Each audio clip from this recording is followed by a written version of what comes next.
अब जानते हैं मनुष्य में श्वसन तंत्र।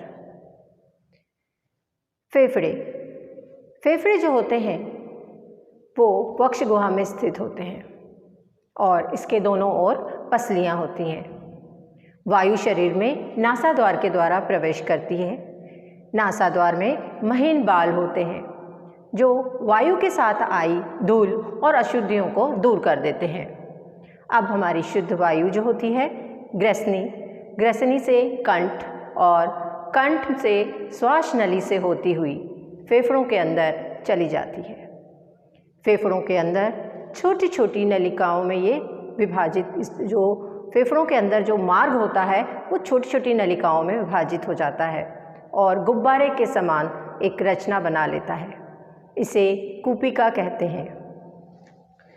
कूपिका एक सतह उपलब्ध कराती है जिससे गैसों का विनिमय यानी एक्सचेंज हो सके। इनसे रुधिर वाहिकाएं जो होती हैं वो कनेक्टेड होती हैं। ये क्या करती हैं कि ऑक्सीजन को अवशोषित करके हमारे सभी बॉडी पार्ट्स की जितने भी सेल्स होते हैं वहाँ पर ऑक्सीजन यानी शुद्ध वायु को वो पहुँचा देती हैं।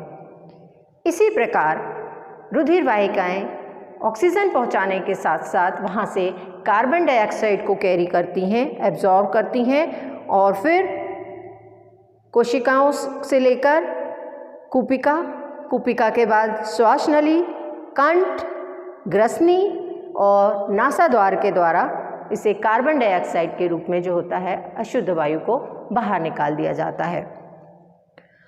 तो बच्चों, ये हमारी वायु को यहाँ से वहाँ ले जाना है, वहन करने का कार्य कौन करता है? तो वो होता है हीमोग्लोबिन। हीमोग्लोबिन जो होता है ऑक्सीजन को कैरी करके या वहन करके जो है सेल्स तक पहुँचाने का कार्य करती है। ये रुधिर वाहिकाओं से ऑक्सीजन को कैरी करता है हीमोग्लोबिन और वहीं से ही वो कार्बन डाइऑक्साइड को ले जाकर ब्लड वेजल्स के द्वारा जो है हमारे शरीर से बाहर निकाल देता है। तो ये कार्य हमारा हमारी बॉडी में जो करता है वो है हमारा हीमोग्लोबिन यानी लाल रक्त कणिकाएं। तो बच्चों, अब जानते हैं पौधों में श्वसन किस प्रकार से होता है। तो ये भी दो टाइप से होता है। एक तो होता है गैसों का एक्सचेंज और दूसरा ब्रीथिंग यानी सांस लेना, श्वसन करना। तो सबसे पहले हम देखते हैं कि प्लांट्स जो होते हैं वो गैसों का एक्सचेंज जो होते हैं, विनिमय जो होते हैं, किस प्रकार से करते हैं। तो वो 3 प्रकार हैं। पहला है प्लांट्स की पत्तियों द्वारा, पौधों की पत्तियों द्वारा होता है गैसेस का एक्सचेंज, और दूसरा होता है उनके तनों द्वारा, और तीसरा होता है उनके जड़ों द्वारा। तो सबसे पहले देखते हैं प्लांट्स की पत्तियों में किस प्रकार से गैसों का जो होता है एक्सचेंज होता है। तो प्लांट्स की जो लीव्स होती हैं ना बच्चों, उनमें स्टोमेटा होता है। स्टोमेटा यानी बहुत ही छोटे छोटे पोर्स होते हैं, छिद्र होते हैं पत्तियों में, जिनको स्टोमेटा कहा जाता है। ये जो होती हैं वातावरण से कार्बन डाइऑक्साइड को ग्रहण करती हैं और इससे ग्लूकोज और ऑक्सीजन जो होता है उसका निर्माण करती हैं। ऑक्सीजन इस वक्त पौधों के लिए नेसेसरी नहीं होता, जो कि वातावरण में मुक्त कर दिया जाता है। इसके बारे में हम पहले भी पढ़ चुके हैं, फोटोसिंथेसिस यानी प्रकाश संश्लेषण के बारे में। नेक्स्ट होता है जो गैसों का एक्सचेंज होता है वो होता है तनों के द्वारा। तो तनों में भी लेंटी सेल्स होते हैं, छोटे छोटे सेल्स होते हैं। इनके द्वारा जो होता है ये गैसेस को एब्जॉर्ब करती हैं यानी अवशोषित करती हैं। थर्ड है जड़ों द्वारा, यानी उनकी सतह जो होती है ना बच्चों, जो उनकी जड़ों की सतह होती है, तो वहाँ से भी गैसों का जो होता है आदान प्रदान होता है। अब देखते हैं पौधे श्वसन किस प्रकार से करते हैं।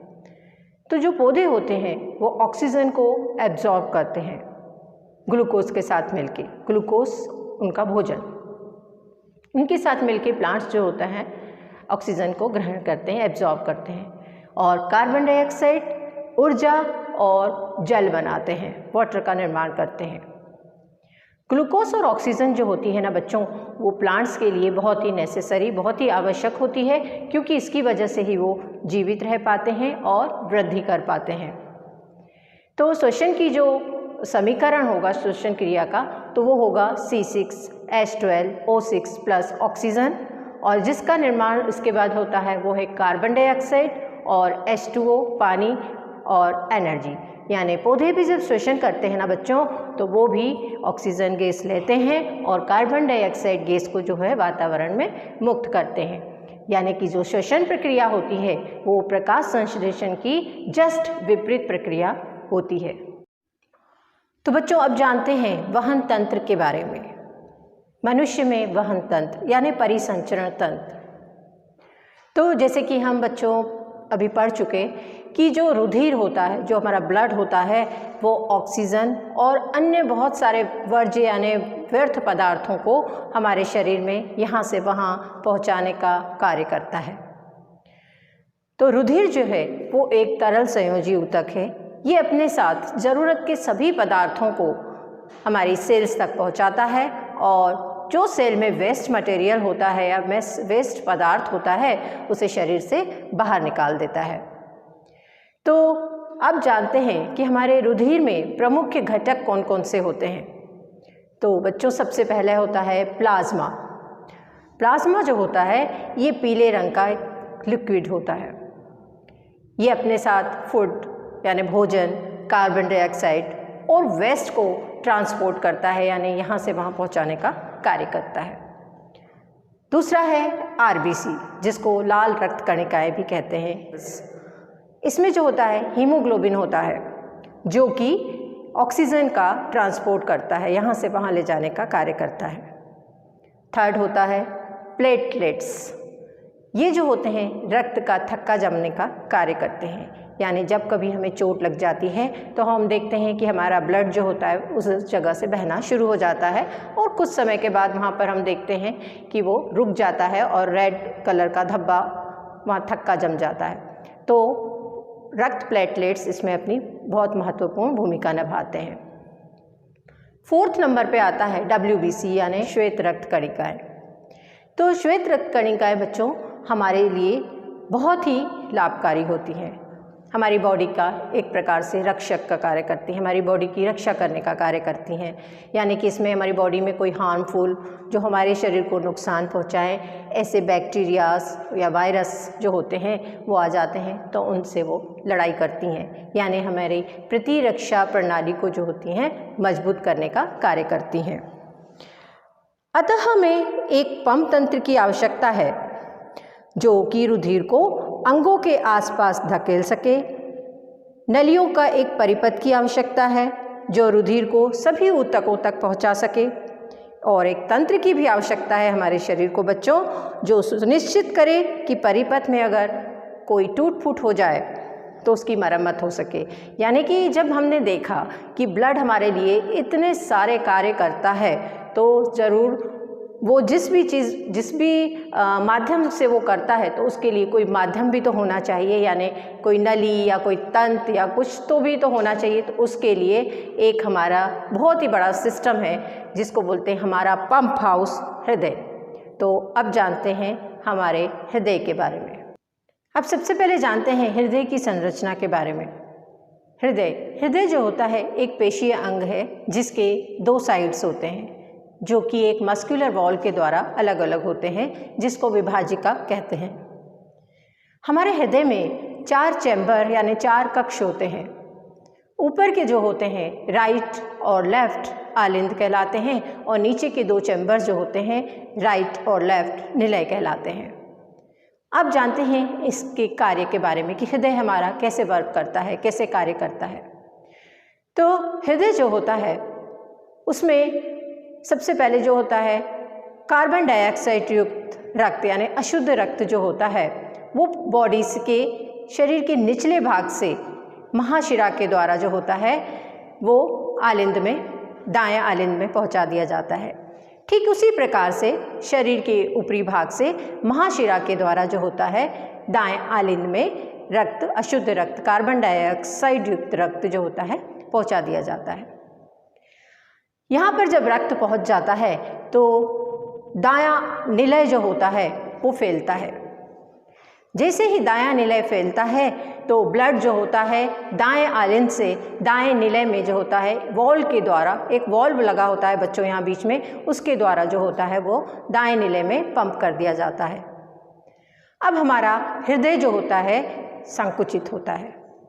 जैसे ही हमारा हृदय संकुचित होता है, दाएं निलय से जो रक्त होता है वो ब्लड जो होता है वो रक्त फुफ्फुस धमनियों के द्वारा जो होता है फेफड़ों में पहुंचा दिया जाता है।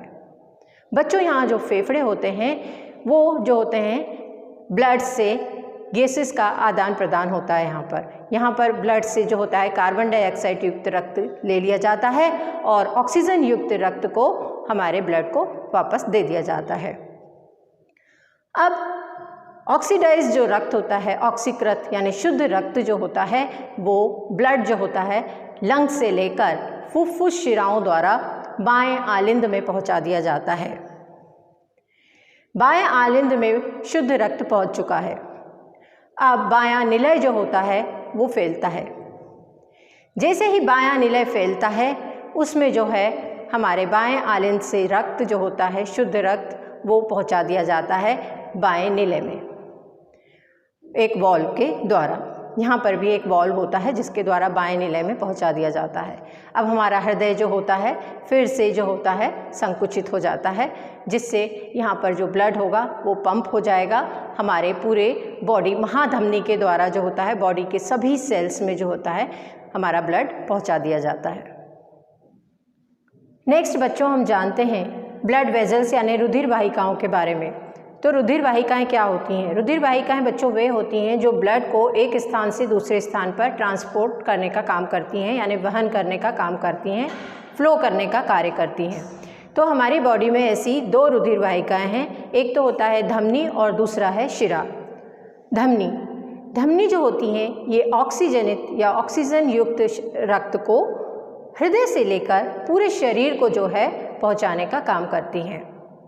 दूसरा है जो धमनी होती है वो मोटी भित्ति होती है इसकी और लचीली होती हैं। ये ऐसी धमनियाँ जिनकी मोटाई जो होती है एक सेल जितनी होती है उनको कैपिलरीज कहते हैं। पल्मोनरी आर्टरी जो होती है, पल्मोनरी धमनी जो होती है सिर्फ एक ऐसी धमनी होती है जो कि ऑक्सीजन को कैरी नहीं करती, कार्बन डाइऑक्साइड को कैरी करने का काम करती है। अब जानते हैं शिरा क्या होती है। शिरा जो होती है विभिन्न अंगों से डीऑक्सीजनेटेड रक्त यानी कार्बन डाइऑक्साइड युक्त रक्त को एकत्र करके वापस हृदय में लाती है। सिर्फ पल्मोनरी शिरा ही एक ऐसी शिरा है जो कि ऑक्सीजनेटेड रक्त यानी ऑक्सीकृत रक्त को कैरी करती है। शिरा के बारे में दूसरी बात यह है कि ये पतली होती हैं और कम लचीली होती हैं, यानी इनको आसानी से जो है मोड़ा नहीं जा सकता। बच्चों, अब हम जान गए हैं कि ब्लड हमारे शरीर में कैसे फ्लो करता है। हम ये भी जानते हैं कि ये जबरदस्त प्रेशर से फ्लो करता है। ऐसी स्थिति में जब ब्लड सेल्स आगे की दिशा में जा रहे होते हैं तो कुछ मात्रा में द्रव जो है वो कैपिलरीज की वॉल द्वारा बाहर निकल जाता है। अब हम जिस द्रव के बारे में बच्चों बात करेंगे उसको कहते हैं लसिका। तो आइए जानते हैं कि लसिका क्या होती है। बच्चों, ये जो हम देख रहे हैं ये हैं ब्लड कैपिलरीज, जिनसे ब्लड जो होता है बहुत तेजी से फ्लो करता है। जब सेल्स आगे बढ़ते हैं तो जो द्रव इस सेल को कैरी करता है वो भी तेजी से ट्रेवल करता है या आगे की ओर बढ़ता है। इसके कारण कुछ द्रव जो होता है वो ब्लड कैपिलरीज के छिद्रों से लीक होने लगता है, यानी कि बाहर जाने लगता है। लेकिन इस द्रव को क्या कहते हैं? इस द्रव को ही बच्चों लसिका कहते हैं। सरल भाषा में लसिका जो होती है उसमें कुछ प्लाज्मा और कुछ प्रोटीन होता है। तो फिर ये लिम्फ ब्लड कैपिलरी से बाहर जब निकलता है तो ये कहाँ जाता है? क्या ये शरीर में घूमता रहता है? तो बच्चों, ब्लड कैपिलरीज में बाहर खास कैपिलरीज होती हैं। ब्लड कैपिलरीज के बाहर जो होती हैं और भी बहुत सारी कैपिलरीज होती हैं जो इस द्रव को कलेक्ट करती हैं। इन्हें लिम्फ कैपिलरीज कहते हैं। ये लिम्फ कैपिलरीज इन्हें लिम्फ वेजल्स में पहुंचा देती हैं और ये लिम्फ वेजल्स में से बड़ी वेन में जाकर ये लिम्फ वेजल्स जो हैं खुलती हैं। अब हम जानते हैं कि इस सिस्टम की आवश्यकता हमको क्यों होती है। तो इस सिस्टम की आवश्यकता बच्चों हमें इसलिए होती है कि इनका मुख्य कार्य होता है सभी द्रव जो कि कैपिलरीज के द्वारा बाहर निकाल दिए गए थे उन्हें वापस ब्लड में भेजना। दूसरा, कुछ पदार्थों को शरीर के अलग अलग हिस्सों में पहुंचाना भी इसका कार्य होता है। जैसे कि हम जानते हैं कि आंत में वसा जो होती है वो अवशोषित हो जाती है, तो इस वसा को शरीर के अलग अलग हिस्सों में पहुंचाना भी इसका कार्य होता है। तीसरा काम बच्चों ये होता है कि जो भी आक्रमणकारी जो होते हैं हमारी बॉडी में घुस जाते हैं उनको जो होता है ये फंसाता है। लसिका जो होता है इसको फंसाता है और लिम्फ नोड तक उसको पहुंचा देता है, जहां पर लिम्फ नोड जो होते हैं इनको नष्ट कर देते हैं। लिम्फ नोड क्या होते हैं बच्चों? तो लिम्फ नोड जो होते हैं गांठ जैसी संरचनाएं हमारे शरीर में थोड़ी थोड़ी दूरी पर अलग अलग जगहों पर मौजूद होती हैं। तो हमने भी जाना कि लिम्फ नोड ने क्या किया, इनका मुख्य कार्य हुआ हमारा कि हमारे बॉडी में जो भी आक्रमणकारी आ जाते हैं उनको ये नष्ट करने का कार्य करती हैं। तो बच्चों ये है हमारे शरीर में लसिका की